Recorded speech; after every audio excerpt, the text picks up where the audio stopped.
you will learn how to build your career your way. My name is Tanuja, and I would like to welcome you here today. I'm coming from Toronto and joining from Ontario in Canada. Now, please note that the session will be offered in English and French simultaneously. To view the French session, please return to the agenda and click on the link. Now, just before we begin, I'm just going to provide a land acknowledgement. I would begin by acknowledging that I'm here on the traditional unceded territory of the Algonquin Anishinaabe people. The Algonquin peoples have lived on this land since time immemorial, and I encourage all of you to acknowledge the land you're on as well. Now, Career Bootcamp is the largest conference in the Government of Canada, and the only goal is to support you in your career journey. As we move through today's session, please share your comments in the chat, and the space that's provided in the chat will also allow for questions using the Q&A button in the language of your choice. Now, you can vote for the questions you like by clicking on the thumbs up button. As with all FIN sessions, this session will be recorded so you can enjoy being present and go back for references at a later date. Now, we have three great panelists with us today, including Khadija Alisbai, the co-chair of the Future Leaders of Ontario and the economic analyst at Innovation Science and Economic Development, joining us from Toronto. Welcome, Khadija. Next up, we have Deputy Minister Christiane Fox. Christiane is the Deputy Minister of Immigration, Refugees, and Citizenship Canada. And since 2018, Christiane has been the Deputy Minister Champion of the Federal Youth Network. Christiane is joining us from Ottawa. Welcome, Christiane. Finally, last but not least, we have Joshua Frame. Joshua is the National Chair of the Federal Youth Network. Joshua is joining us from Ottawa, and I'd like to welcome all three, and thank you for joining us today. Thank you everyone else also for taking out a time to join us. So before we get started with the Q&A with our panelists, I would like to ask some polling questions in the chat here. So the first one that we'll begin with is, have you attended a career bootcamp in the past?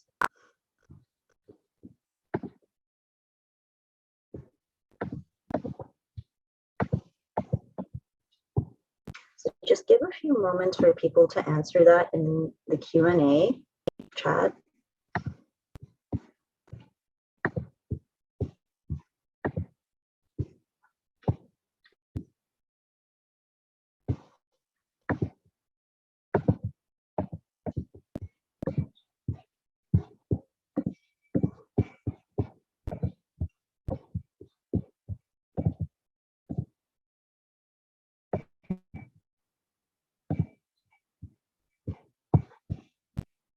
Wonderful. So we're getting some messaging here that's saying this is the first one for some of you.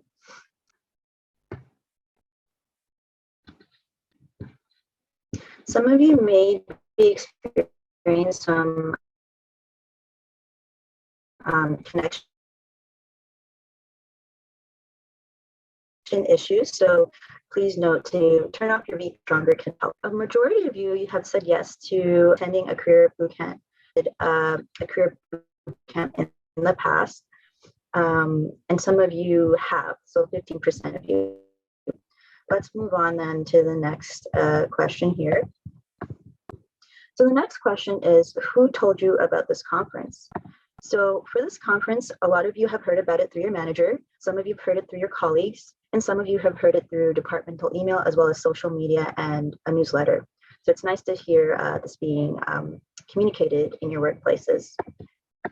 Next up, do you have a success story from the Federal Youth Network learning products?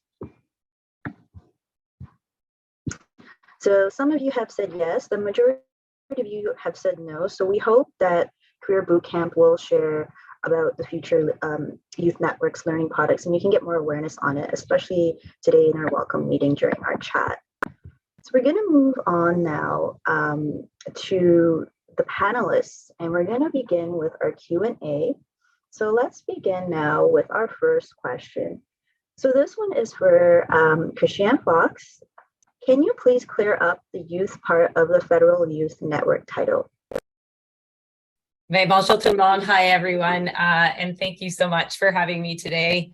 And really pleased to be on the panel with Khadija and Josh. And Khadija, I started my career at Industry Canada, so I have like a warm place in my heart for ISED. But I smile when I see this question because in a previous role that I occupied, I was the Deputy Minister for Youth. And as part of those responsibilities, we actually developed Canada's first ever youth policy. And one of the central questions that came up when we traveled around the country and spoke to youth in sort of urban centers and rural, on reserve, and in the north, like we struggled with defining what is a youth. And actually I learned a lot through that exercise, you know, because some youth programs, like for the Prime Minister's Youth Council, we had between 18 and 24. And then for, you know, the youth employment strategy, you have a different age group. Stats Can tracks it till 30.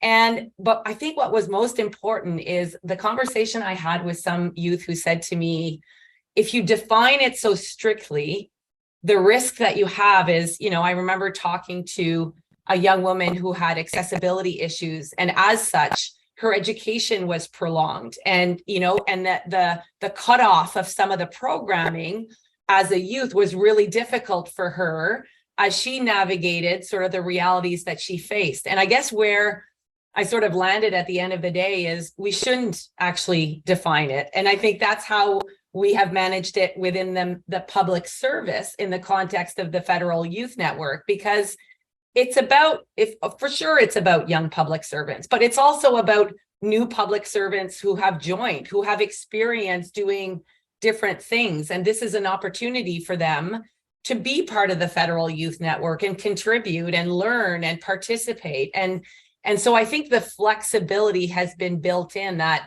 if people want to benefit from this network, they should be able to benefit from this network. And that's people of sort of all age categories. Now, my children challenge me as to whether I should qualify as a Federal Youth Network.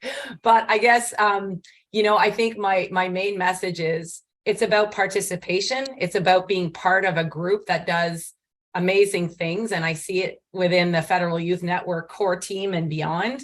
And it's about learning, and it's about expanding our networks, expanding our footprint.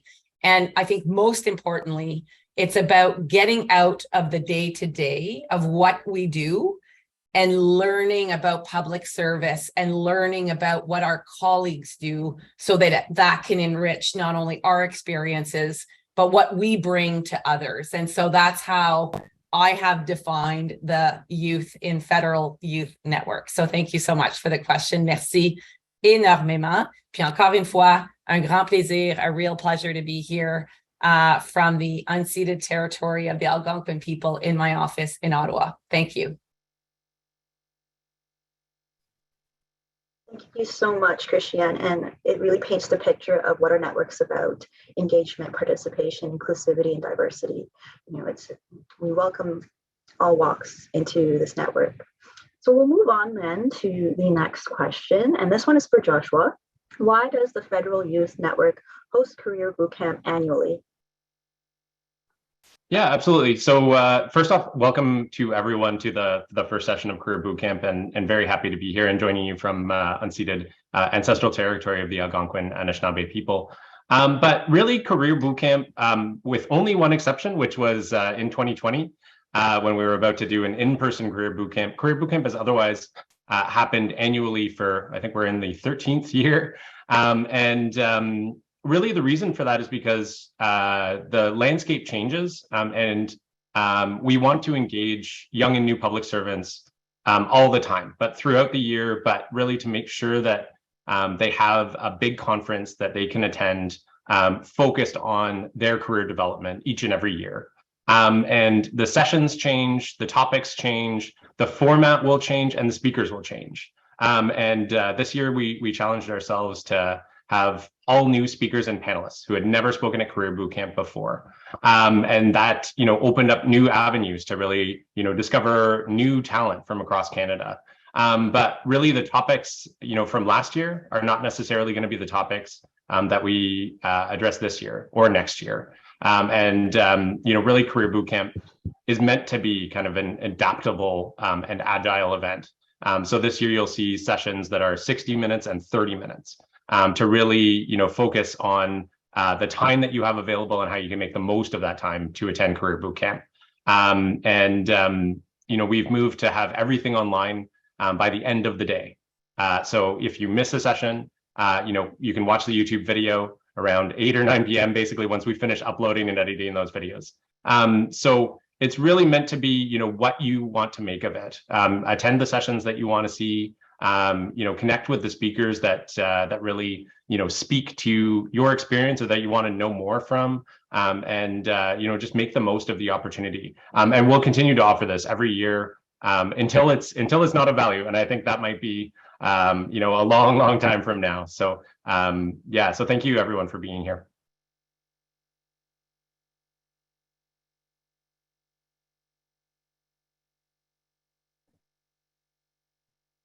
Our moderator appears Sorry, to have frozen. Sorry, Thanuja, I think your connection dropped off there for a second. Are you able to hear me now? Yes. Okay, wonderful. Sorry about that. Thank you so much, Joshua, for that. It's a wonderful series of sessions that we have for Career Bootcamp, and it's a great way to connect annually across the nation. So we're going to move on now to the next question for Khadija. And it was briefly touched upon earlier. So is CBC Career Bootcamp only for new employees? Not at all. Well, thank you. Well, thank you first of all for having me here today. But I definitely think Career Bootcamp is not only for new employees.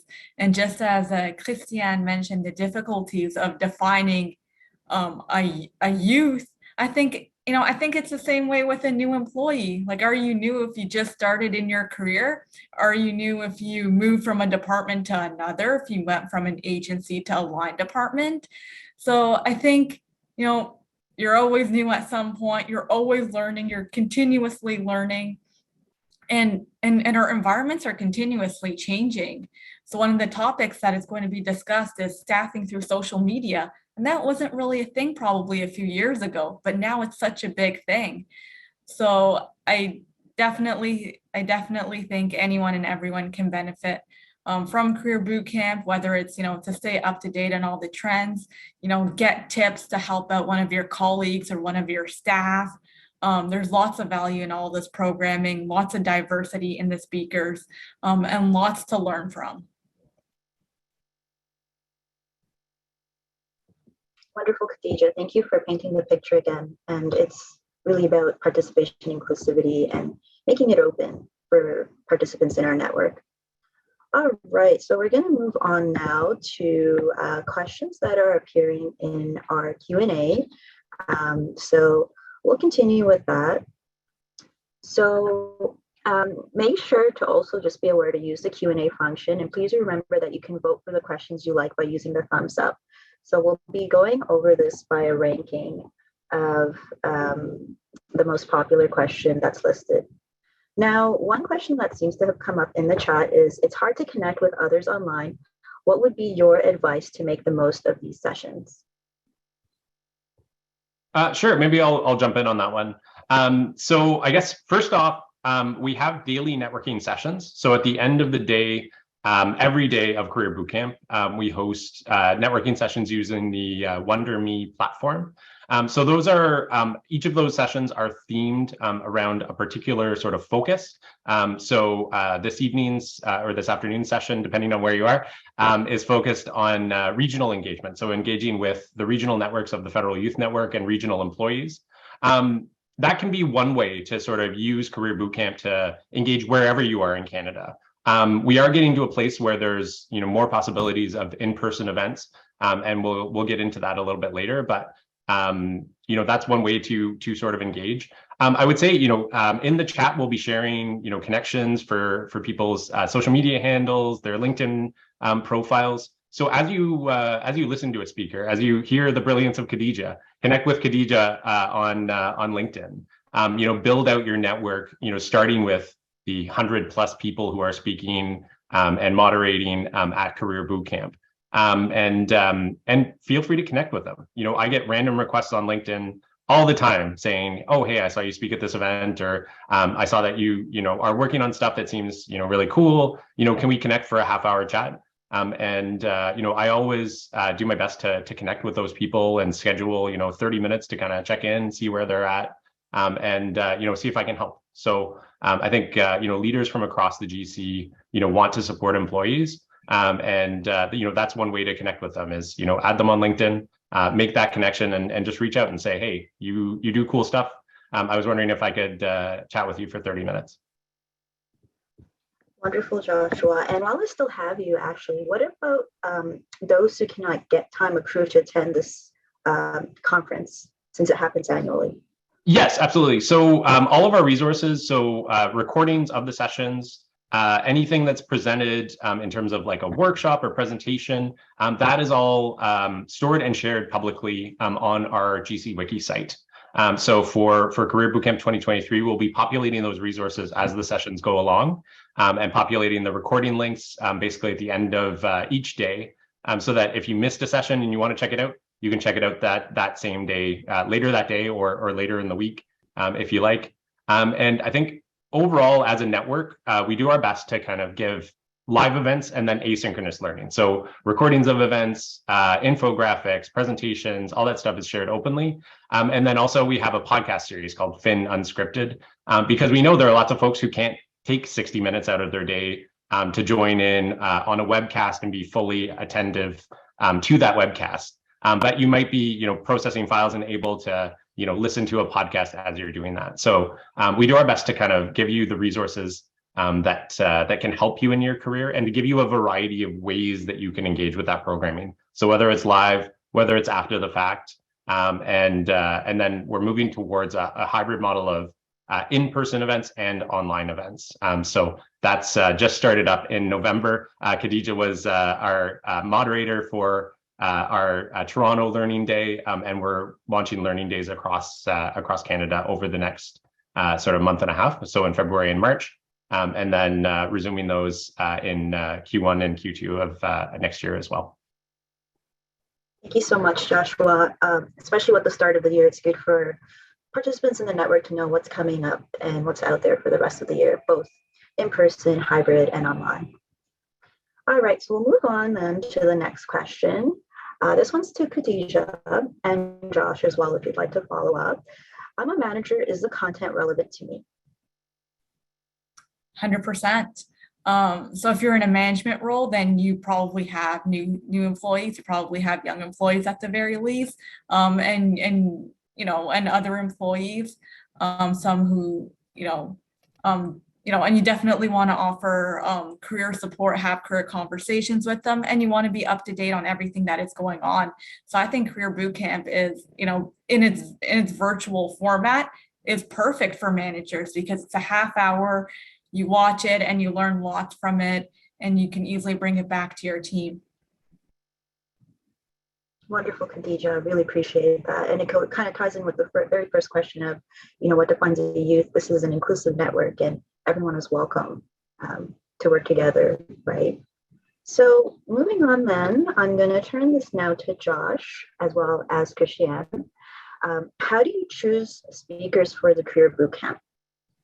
Yeah, absolutely. So this year was a completely kind of new way of approaching it. In the past, we've sort of, assembled a list of people who we think could speak on a topic. And that might be, people we know, that might be people who have spoken at a previous, Federal Youth Network event. And we would reach out to those people and we would engage them.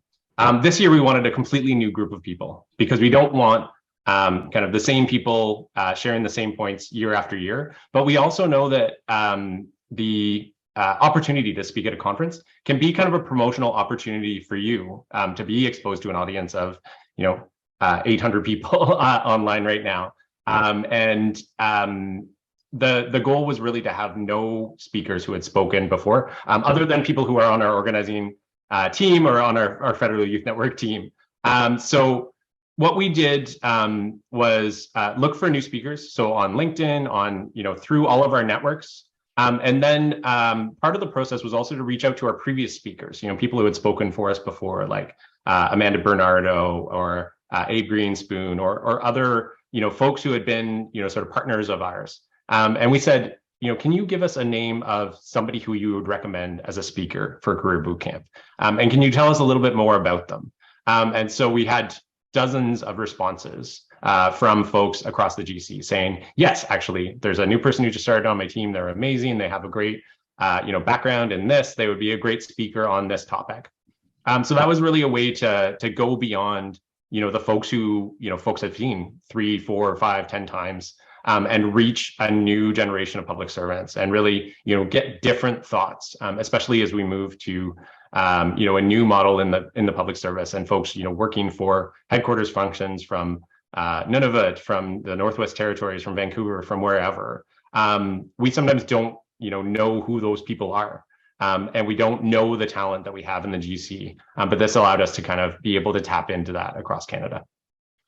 And maybe I just add a few thoughts to that. Like when I saw the team's proposal around like how they were going to do this differently, like I thought it was such an important feature of kind of getting away from usual suspects and kind of really challenging the team. And I commend the Federal Youth Network in these efforts to kind of think about different ways to bring forward different panelists who have different experiences, who may not have been sort of part of, career bootcamp in the past. And I think that the result of that is kind of a more diverse, a richness of perspectives and thoughts, and actually an opportunity for those of us who have participated over kind of year after year to learn from different people. And I think that when I spoke to my DM colleagues about this event, about the importance of them supporting it within their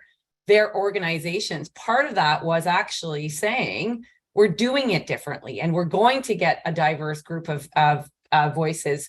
And in fact, some of my colleagues called me after I sent out that note and said, that's really interesting. Like, we need to do more of that in the organization. The school needs to be doing that in their learning academies, so kind of doing things differently actually challenges the balance of the community to think about that differently, whether it's a panel pledge or whatever it may be. So I just wanted to say how supportive I was about the approach that that Josh and the team pulled forward, but how it's kind of contagious in the public service and good practices. People want to kind of jump on and think about the things they do differently. Appreciate that. And again, allowing for such diversity in an annual event is so important, especially at the start of the year and kicking off the year with getting exposure to so many different perspectives. So I'm going to move on now to some questions again in the audience. I'm going to tie in two together that have been asked and that have been the most popular. So when you're thinking about looking for recruitment, is a traditional resume out of fashion now? And would you recommend using LinkedIn or rather internal networks like GC Connects? I can start off. So I wouldn't say that a traditional resume is out of fashion. I mean, we still have GC jobs. You still got to, copy and paste your resume into there. Resumes are still used, even if you're reaching out to someone on the Facebook groups, on LinkedIn, there's still value in producing a resume and producing a cover letter. Perhaps, the way you present information in it may be different, could change the way you do things, and that has to some degree evolved.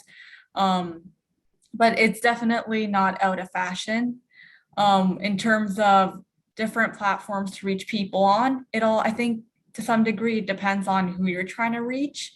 And LinkedIn is definitely a platform. The Facebook groups, the GC Facebook groups are also a platform. GC Connects has some great networks that use it, and so that can also be an avenue. So it really all depends on who you want to speak to and where these people are. And sometimes it's taking a chance, reaching out to someone, and you honestly, I have done it many times and no one has ever not responded to me. So you never know what you can get out of having a conversation with someone or just dropping someone a line and asking them for a coffee chat. Wonderful, Khadija. Really appreciate appreciate that. So moving on to some other questions in the chat, there have been a couple that are related to job insecurity and extension as especially a young person coming in as a casual or a co-op student and just feeling those uncertainties. What would you recommend for people in the audience in this situation? Yeah, maybe I'll jump in on that one. So I think in the government, like we tend to go in waves of we have a period where we hire a lot of people and a lot of people secure kind of permanent positions. And then we have times where we kind of peak and there isn't a lot of permanent hiring happening. There are, hiring freezes that can happen and things might be on hold for a little while. As a long-term employer, we are the biggest employer in Canada. There are more than 300,000 public servants. So none of these things are super long-term. It's not to say that you're going to be stuck in a loop of casual contracts for years or stuck in a loop of being a term employee for years. It's just a matter of figuring out the time that it can happen. I know when I was staffed for my initial position at CRA, I was in a pool and an area had reached out in November, I guess this was, of 2008, and said, "Oh, hey, we're interested in hiring you. Can you flip us your resume?" I did, and then they said, "Actually, now there's a hiring freeze," and so nothing happened on that front for 6 months. But at that 6-month mark, hiring freezes were lifted, and I got staffed to a permanent position. So I think that can definitely happen. But knowing your skill set, being able to apply your skill set to a job, and being able to form that network will help you in that venture. So if you're looking for a new casual contract, if you're using social media, if you're able to really leverage your network as much as possible and build your network as much as possible, that will help you ensure that you have continuous employment in the government of Canada. But Chris, maybe over to you for some thoughts. Yeah, no, thank you. I appreciate that. I think I would say sort of maybe 4 things to that question, which I hear a lot and I can appreciate. I mean, when I joined the public service, I had a full-time job at a university, and I sort of took a leap on a 3-month contract, and it wasn't, it was very temporary in nature. And I think there are difficult risks when you're managing sort of a number of, priorities within your own sort of personal lives. But I think I would say kind of 4 things. One, I think, as a department head and as, a manager, I think we have to do a better job from an organizational standpoint to determine very specifically what are full-time requirements and what are very temporary positions. And I think that sometimes in government, there's a tendency not to want to put sort of too big of a number out there to get your proposal through. But I think we have to have honest conversations around the nature of the work and categorizing it accordingly, so people can have certainty in their positions. I think that the second point that Josh, I would totally echo, there is a bit of an ebb and flow, right? Sometimes during crisis, there's growth and then there's kind of containment of that growth. And I think that is the public service, and I think it mirrors in the private sector. But the 2 things that I think you can do to help yourself: 1, continuous learning. When you come into the public service, you need to think about the job that you're being hired to do and perform in that job. But you always need to think about what is that next step and how do you position yourself for that next step. And, I've had the conversation, and I think the employer has a role to play in that development. But how do we think about it as an employee? And I think there's onus on both. And, when I'll give a very real example at IRCC. If we hire like a call center staff, which eventually perhaps that work will be digitized, how do we train that person to then take on that new line of work? And I think that those are that continuous learning piece. And the last point Josh made, involvement, get into the mix, network. If there's a special project, if there are things happening, if your colleagues need help, sometimes that little extra allows for a pathway that may not have existed. And I'm a firm believer in that, because that's team, it's integration, it's networking, and it's bringing forward your value to the organization. Thank you so much to all 3 of you. That was a wealth of knowledge that you shared, and I know I definitely personally learned a lot. And for those of you who'd like to know, this recording will be available on our YouTube page at the future Federal Youth Network. So we're just going to quickly wrap up now the session. Thank you so much, everyone, for joining us today, taking the time and making use of the resources that are available. Now, for those of you who didn't get your questions answered and would like to see this recording, you can reach out to us on the various platforms, LinkedIn, YouTube, Twitter, and connect with us there, the speakers, as well as the moderators. And in addition to this morning's session, we will be discussing staffing through social media at 11:30, when you need a selection process at 1 p.m., and employee-driven career development at 2:30. There's also an opportunity to network with other GC employees, which will take place on WonderMe from 4 to 5 p.m. The link to all the sessions, as well as the networking event, can be found on the VIA Expo page. Resources will be available on the wiki page. And like I said, this recording will be available to you. So we'll leave you with one final polling question. The results from the poll will be not shared. So was this a good use of your time? So you can select the answer, and we'll keep note of that for future upcoming sessions. Thank you, everyone. Have a great day now.